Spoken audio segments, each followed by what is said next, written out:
Welcome to TG24 TV. నేను సుమలత. హుస్నాబాద్ నియోజకవర్గం హనుమకొండ జిల్లా ఎలకతుర్తి మండల కేంద్రంలో మాజీ ఎంపీ గోలి శ్యామ్ సుందర్ రెడ్డి ప్రభుత్వానికి 3 ఎకరాల భూమిని తన భార్య పేరు మీద జ్ఞాపకార్థం కోసం జిల్లా కలెక్టర్ ఆధ్వర్యంలో గ్రీవెన్స్ లో రాసి ఇచ్చి దానం చేసినట్లు మీడియాకు తెలిపారు. వారు ఈ సందర్భంగా మాట్లాడుతూ తన భార్య గోలి వసంత కరోనా సమయంలో మృత్యుతో పోరాడి మృతి చెందగా అప్పటి నుండి ఇప్పటి వరకు ఒంటరిగానే జీవిస్తున్నానని, నాకు ఒక కూతురు కుమారుడు ఉన్నారని, కుమారుడు నన్ను చూసుకోక పోషించక నానా ఇబ్బందులకు పాల్చేస్తున్నాడని తెలిపారు. సర్వే నెంబర్లోని 859 1 ఎకరా 871/2లో 2 ఎకరాల భూమిని ప్రభుత్వానికి రాసి ఇస్తున్నానని, ఆ భూమి విలువ దాదాపు 1 ఎకరాకు 2 కోట్ల రూపాయల వరకు 1 ఎకరాకు ఉంటుందని, ప్రభుత్వం వెంటనే ఏదైనా కట్టడాలు కట్టుకోవచ్చని, నాకు సంబంధించిన పట్టా పాసు పుస్తకాలను కూడా స్థానిక తహసీల్దార్కు అట్టిపత్రాలు అందించమని అన్నారు. ఈ సందర్భంగా స్థానిక తహసీల్దార్ ప్రసాద్ రావును వివరణ కోరగా రాతపూర్వకంగా రాసి ఇచ్చింది వాస్తవమేనని, గెట్లు ఏర్పాటు చేసి చూపిస్తే స్వాధీనం చేసుకుంటామని ఈ సందర్భంగా అన్నారు. నేను గోలి శ్యామ్ సుందర్ రెడ్డి, గ్రామం ఎలకతుర్తి, మండలం ఎలకతుర్తి, జిల్లా హన్మకొండ. నేను ఇక్కడ 2006 నుండి 2011 వరకు ఎంపీపీగా సేవలు అందించిన తర్వాత నాకు కుమారుడు రంజిత్ రెడ్డి మరియు కూతురు ప్రశాంతి ఇద్దరు సంతానం ఉన్నారు. నేను 2021లో నా భార్య కరోనా వలన నా వ్యాధికి గురై చనిపోవడం జరిగింది. అప్పుడు నేను చాలా డిప్రెషన్కి గురై హన్మకొండలో ఉన్నటువంటి నా ఇంట్లో ఉండేవాడిని.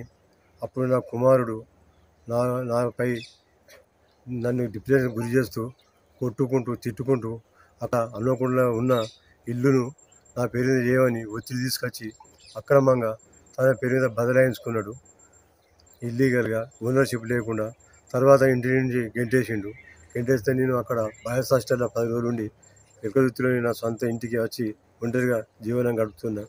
అదేవిధంగా నా భార్య పేరు ఉన్న భూమిని బెదిరించి అది చేసి ఒక కూతురు ఉన్నది, ఈయన ఉన్నాడు, ఇద్దరు ఉన్నారు కాబట్టి ఈక్వల్ షేర్ అనేది లేకుండా కూడా ఇల్లీగల్గా ఆమె పేరు మీద, నా భార్య పేరు మీద ఒక్కడే బదలాయించుకున్నాడు భూమి. అది ఒకటి చేసిండు. రెండోది నా పేరు ఉన్న ఇళ్ల స్థలాల జాగా ఎలకతుర్తి 28 గుంటల భూమిని అక్రమంగా నన్ను కొట్టి బలవంతంగా లాక్కొని నాకు గిఫ్ట్ రిజిస్ట్రేషన్ అపస్మారక స్థితిలో పోయాక నాకు జ్వరం వచ్చి ఉన్న అటువంటి పట్టుకొచ్చి నా ఇష్టం లేకున్నా కూడా నా పేరు మీద బలవంతంగా చేయించుకున్నాడు.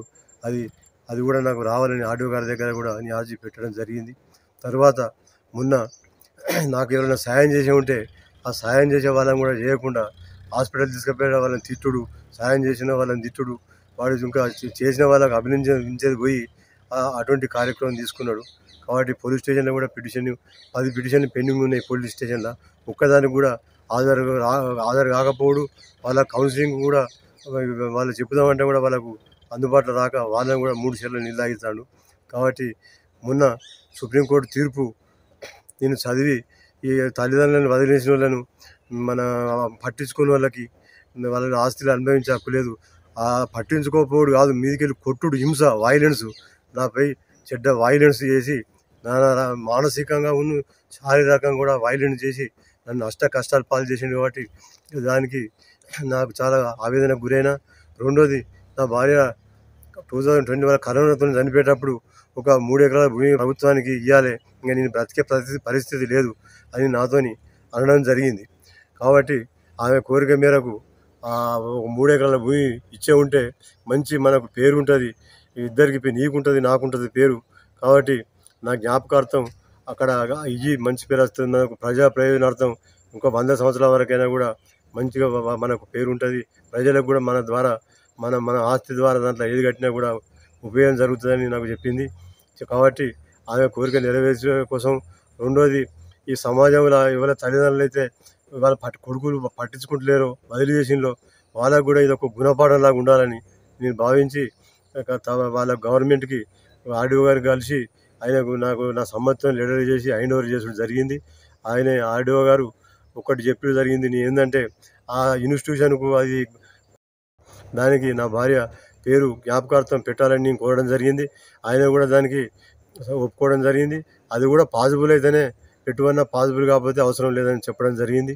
కాబట్టి ఈ విధంగా నేను ప్రభుత్వానికి మంచి సందేశం పోవాలని, రెండోది ప్రజలకు ఉపయోగపడాలని, కాబట్టి నేను నా సంతోషంగా ఇవ్వడం జరిగింది. దీంట్లో ఎవరి ప్రోద్బలం లేదు, ఏది లేదు. కాబట్టి ఇప్పుడు నా కుమారుడు ఇదే కాకుండా మొదటి భార్య కొడుకు అక్కడ కరీంనగర్లో ఆయన భార్య చనిపోయింది క్యాన్సర్ ద్వారా, అక్కడ మళ్ళీ పెళ్లి చేసుకున్నాడు. ఆ మొదటి భార్య కొడుకును కూడా మొత్తానికి వదిలేసిండు.